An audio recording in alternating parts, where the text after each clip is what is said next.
संधारित्र क्या है? समांतर प्लेट संधारित्र की धारिता का सूत्र लिखिए। ये प्रश्न हमारा है क्लास 12 के फिजिक्स के सेकेंड चैप्टर, जिसका नाम क्या है? विद्युत विभव और संधारित्र। विभव और संधारित्र नाम का जो दूसरा चैप्टर, उसका ये प्रश्न है। ये प्रश्न हमारे हर एक बोर्ड एग्जाम में पूछे जाते हैं। बोर्ड एग्जाम का ये प्रश्न है, काफी इंपॉर्टेंट है। लेकिन ये प्रश्न फिलहाल एमपी बोर्ड का है, ठीक। लेकिन सभी बोर्ड एग्जाम में ये प्रश्न इस प्रकार के पूछे जाते हैं। तो फिलहाल हम लोग इसको समझने वाले हैं। इसको हम लोग बहुत ही अच्छे तरीके से समझेंगे अभी। तो सबसे पहला प्रश्न को सॉल्व किया जाए कि संधारित्र क्या है। संधारित्र क्या है, ध्यान से समझिएगा। तो संधारित्र का हम लोग डेफिनेशन लिखने वाले हैं। संधारित्र क्या है? संधारित्र के डेफिनेशन लिखने से पहले इसके बारे में कुछ समझा जाए।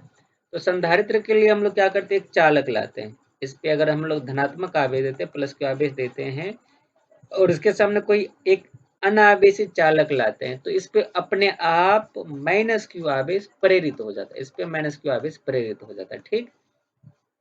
और इसी व्यवस्था को हम लोग क्या कहते हैं? संधारित्र कहते हैं। तो परिभाषा कैसे बना सकते हैं? वैसी व्यवस्था, चाहे वैसा प्रबंध, हमने एक प्रबंध यानी व्यवस्था किया है जिससे, ध्यान से सुनिएगा, जिससे, अच्छा, ये इस पर माइनस आवेश प्रेरित होने के कारण से इसका क्या होता है? विभव बढ़ जाता है। विभव घट जाता है। और विभव घटने के कारण से इसकी धारिता क्या होती है? बढ़ जाती है। क्योंकि सी बराबर फॉर्मूला आपने पढ़ा होगा, सी बराबर क्यू बट्टे भी।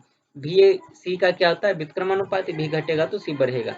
तो हमने एक प्रबंध बनाया, एक व्यवस्था किया, जिससे क्या होता है? वैसा प्रबंध जिससे किसी चालक के आकार में, वैसा प्रबंध जिससे किसी चालक के आकार में वृद्धि किए बिना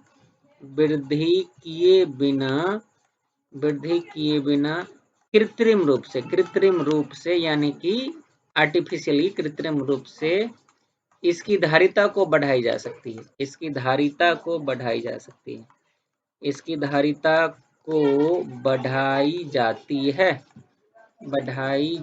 है। क्या कहलाती है? संधारित्र कहलाता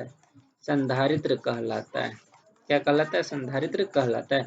तो हमने क्या परिभाषा बोला है, ध्यान से सुना जाए एक बार फिर से, कि संधारित्र क्या? वैसा प्रबंध यानी वैसी व्यवस्था जिससे किसी चालक के आकार में वृद्धि किए बिना ही कृत्रिम रूप से इसकी धारिता को बढ़ाई जा सकती है। क्या कहलाती है? संधारित्र कहलाती है। अच्छा, हमारा प्रश्न और भी है, इसमें बोला है कि समांतर प्लेट संधारित्र, जो कि हमारे पास चित्र में भी बनाया हुआ है। समांतर प्लेट संधारित्र की धारिता का व्यंजक पूछा। तो याद रखिएगा, सी बराबर फॉर्मूला होता है, अगर प्लेट का क्षेत्रफल ए है, प्लेट के क्षेत्रफल ए, और उनके बीच की दूरी अगर डी है, और उनके बीच का जो माध्यम वो हवा है यानी एप्सिलॉन नॉट है, तो इसका फॉर्मूला हो जाएगा ए इंटू एप्सिलॉन नॉट बटे डी।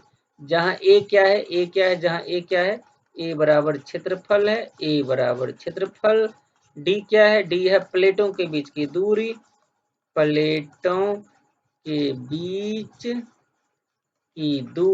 जहाँ डी क्या? प्लेटों के बीच की दूरी, और एप्सिलॉन नॉट क्या है? एक मिनट, ये नीचे चला गया, हाँ, यहाँ से लिख देते। एप्सिलॉन नॉट क्या है? हवा या निर्वात की परावैद्युतता। हवा या निर्वात की क्या है? ये परावैद्युतता है। जिसका मान कितना होता है आप कमेंट सेक्शन में बता सकते हैं अगर आपको याद है। तो मैं फिर भी बोल देता, 8.85 गुना 10 के पावर -12। ये हमारा ये सवाल था एमपी बोर्ड का, ये सब्जेक्टिव सवाल है। ये हर एक बोर्ड एग्जाम में पूछा जाता है। इसको आप स्क्रीनशॉट कर लीजिए ताकि आपको समझने में आसानी हो।